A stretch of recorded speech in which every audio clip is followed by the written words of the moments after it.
Hi friends, welcome to Tamil Flavors. இன்னைக்கு Tuesday evening நம்ம ஒரு நல்ல ஹெல்தி ஸ்நாக் பார்க்க போறோம். அது இனிப்பு பணியாரம். கோதுமை மாவுல செய்யற இனிப்பு பணியாரம். குழந்தைங்களுக்கு இது ரொம்ப பிடிக்கும். நேத்து நம்ம மண்டே வெள்ளை பட்டாணிய வேக வச்சு தாளிச்சு சாப்பிட்டோம்.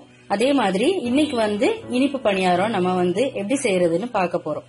மைதா நான் எடுத்திருக்கேன். 1 கப் மைதா தான் எடுத்திருக்கேன். மைதா நீங்க சேர்க்க வேண்டாம்னு நினைச்சா சேர்க்க தேவையில்ல. மைதா கொஞ்சம் சேர்த்துக்கிட்டீங்கன்னா நல்லா பொறுன்னு நல்லா டேஸ்டா வரும் உங்களுக்கு. இப்ப நான் இந்த மிக்ஸ மத்தியானமே ரெடி பண்ணி வச்சுக்க போறேன். இது ரெடி பண்ணி ஒரு 2 hours கலந்து வச்சிருக்க மாவு நல்லா கொஞ்சம் ஊறணும். ஊறி இருந்தாதான் அது நம்ம சுடும்போது நல்லா உங்களுக்கு நல்லா பொவ்வி வாசனையா இருக்கும். சோ இப்ப தேவையான பொருட்கள் பார்க்கலாம். ஒரு வாழைப்பழம், 1 கப் மைதா, 2 கப் கோதுமை மாவு, அதே மாதிரி வெல்லம் நான் கரைச்சு வச்சிருக்கேன். ஒன்னும் இல்ல, இத பாகெல்லாம் எடுக்கல, சும்மா ஜஸ்ட் தள்ளி தண்ணியில லைட்டா கொஞ்சமா கரைச்சு வச்சிருக்கேன். இத வடிச்சு நம்ம இதுல சேர்த்து பிசைய போறோம். கொஞ்சமா ஒரு சிட்டிகை ஆப்ப சோடா, அதே மாதிரி ஒரு சிட்டிகை உப்பு, இந்த உப்பு எடுத்திருக்கேன். இப்ப நம்ம இந்த இனிப்பு பணியாரத்துக்கு மாவு எப்படி ரெடி பண்றதுன்னு பாக்கலாம். இப்ப பணியாரத்துக்கு மாவு ரெடி பண்ண ஆரம்பிச்சிடலாம். இந்த கோதுமை மாவோட நம்ம எடுத்து வச்சிருக்க 1 கப் மைதா மாவை சேர்க்க போறோம்.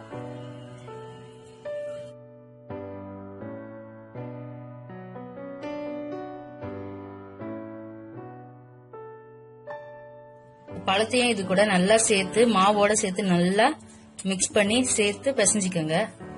நம்ம இந்த வெல்லத்தை இப்ப அரிச்சு எடுத்து வச்சுக்க போறோம். அதுல சின்ன சின்ன மண்டி தூசி இந்த மாதிரி இருக்கு இல்லையா, இதெல்லாம் நம்ம அரிச்சு எடுத்து வச்சுக்கிட்டோம்னா அது சுத்தமா நமக்கு தனியா வந்துடும்.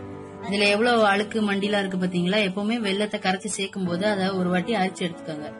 இப்ப இந்த பழத்தையும் மாவையும் பிசைஞ்சு வச்சிருக்கோம் இல்லையா, இந்த மிக்ஸ் கூட நம்ம ஒரு சிட்டிகை உப்பு, ஒரு சிட்டிகை ஆப்ப சோடாவையும் சேர்க்க போறோம்.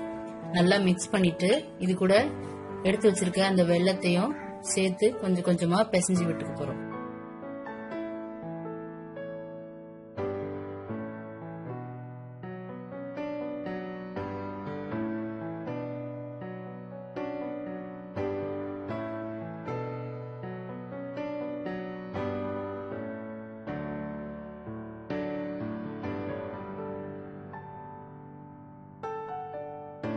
இப்படி கொஞ்சம் கொஞ்சமா அந்த வெள்ளை தண்ணியை சேர்த்து அது கூட பிசைஞ்சிக்கணும். இப்படி அந்த மொத்த வெள்ளத்தையும் வெள்ளை கரைசலையும் சேர்த்து நம்ம பிசைஞ்சு கட்டி இல்லாம இந்த மாவை ரெடி பண்ணி வச்சுக்கணும். இந்த மாதிரி பதம் வர வரைக்கும் நீங்க பிசைஞ்சு எடுத்துக்கணும். இப்ப மாவை நம்ம பிசைஞ்சாச்சு. மாவு இந்த பதத்துல இருக்கணும். பணியாரத்தோட மாவு இந்த மாதிரி பதத்துல இருக்கணும். இப்ப உங்களுக்கு வாசனை வேணும் அப்படின்னு நினைச்சீங்கன்னா இதுல கொஞ்சமா ஏலக்காய் தட்டி போட்டுக்கலாம். ஆனா குழந்தைங்களுக்கு ஏலக்காய் டேஸ்ட் பிடிக்காது. இந்த மாவு ஊறட்டும். நம்ம இத ஒரு 3 hours கழிச்சு சுட்டு சாப்பிடலாம். இந்த மாவு இப்ப நல்லா ஊறிடுச்சு. இப்ப நம்ம கடாயில எண்ணெய் எடுத்திருக்கோம். எண்ணெய் சூடாயிருச்சு. இப்ப நம்ம இந்த பணியாரத்தை சுட்டு எடுக்க போறோம்.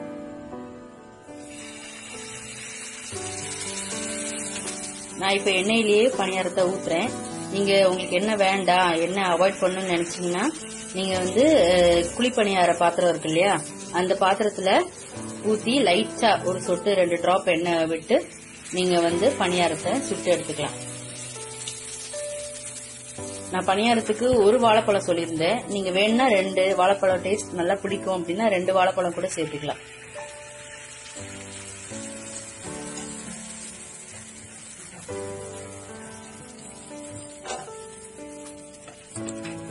இந்த பணியாரம் நல்லா லைட் பிரவுன் கலரா மாறி வந்திருக்கு. கொஞ்சம் டார்க் பிரவுன் ஆன உடனே எடுத்துட வேண்டியதான். எப்பவுமே நீங்க சிம்ல வச்சே பணியாரம் சுட்டெடுங்க. ரொம்ப ஸ்பீடா வச்சீங்கன்னா உள்ள இருக்கிற மாவெல்லாம் உங்களுக்கு வெந்து வராது. அதனால சிம்ல வச்சு வேக வச்சிடுங்க. நீங்க பணியார சட்டியில ஊத்தினாலுமே அதே மாதிரிதான் சிம்ல வச்சீங்கன்னா உங்களுக்கு நல்லா உள்ள இருக்க மாவெல்லாம் அழகா வெந்திருக்கும். இந்த பணியாரத்தை பொறுத்த வரைக்கும் நீங்க 2 நாள் 3 நாள் ஒரு பாக்ஸ்ல ஸ்டோர் பண்ணி கூட வச்சு சாப்பிடலாம். குழந்தைங்களுக்கு கொடுக்கலாம். நல்லதுதான், கெடாது.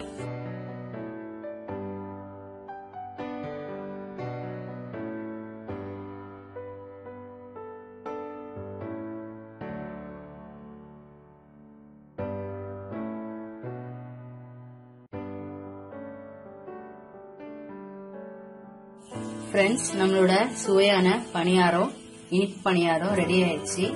நீங்களும் உங்க வீட்ல ட்ரை பண்ணி பாருங்க. டியூஸ்டே ஈவினிங் ஸ்நாக் ரெடி ஆயிடுச்சு. நீங்களும் உங்க வீட்ல செஞ்சு உங்க குழந்தைங்களுக்கு கொடுத்து பாருங்க. கண்டிப்பா பசங்க விரும்பி சாப்பிடுவாங்க. நீங்களும் ட்ரை பண்ணி பார்த்துட்டு உங்களோட கமெண்ட்ஸை ஷேர் பண்ணுங்க. எங்களோட சேனலை சப்ஸ்கிரைப் பண்ணுங்க. தேங்க்யூ ஃபார் வாட்சிங்.